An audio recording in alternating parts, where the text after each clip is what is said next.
that there's a major thing like a multi-car accident, they have to treat the people that come in the ambulances, and those people in the waiting room are just SOL. You can only fit them in if they're deadly serious.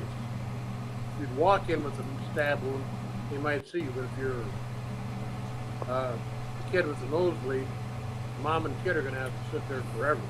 Yes. Yeah, that's the same here. That is pretty much the same.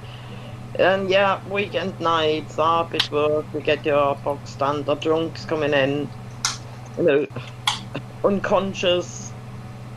So, you know, busy days. But you have to be lucky to walk into A&E and get seen within half an hour. That really is luck. Usually it's heaving. It's full from the morning till, the next morning. And people can't get appointments with their GPs and they get a bit worried, so they go to A&E.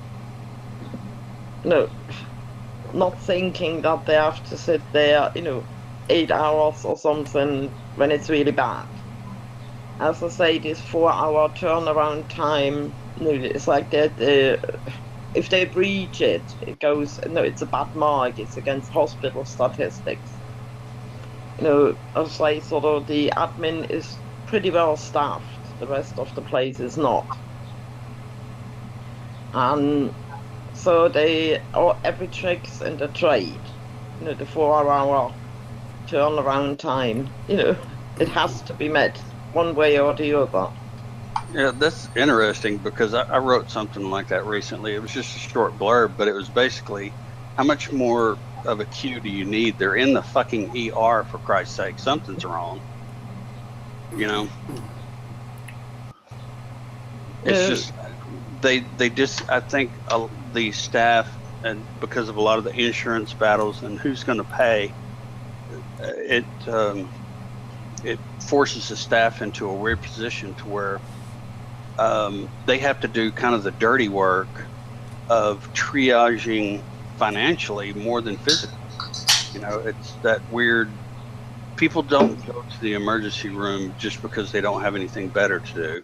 And if they do, the numbers are so few, it's kind of like the people that go to a police station and talk to the sergeant who's on duty, because they don't have anything better to do. It's just very few numbers. So I don't know. I've spent some time sitting for long periods in the emergency room. Point being, I wouldn't be there if I didn't need to be there.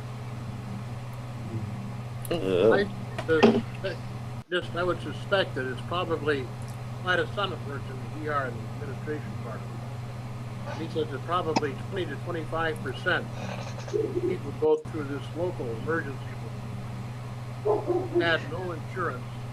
And so, as I said, they're just there go to the ER instead of going to their regular family physician.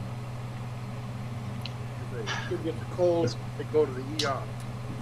If a kid gets a bump on his head, they go to the ER. If a kid gets a nosebleed, they go to the ER. A&E, I guess they call it. But it's just, he says, we actually had to create 2 separate entrances. One for the really sick people, and one for the people who are just there because they don't have insurance, they don't have a doctor, and our emergency people really should not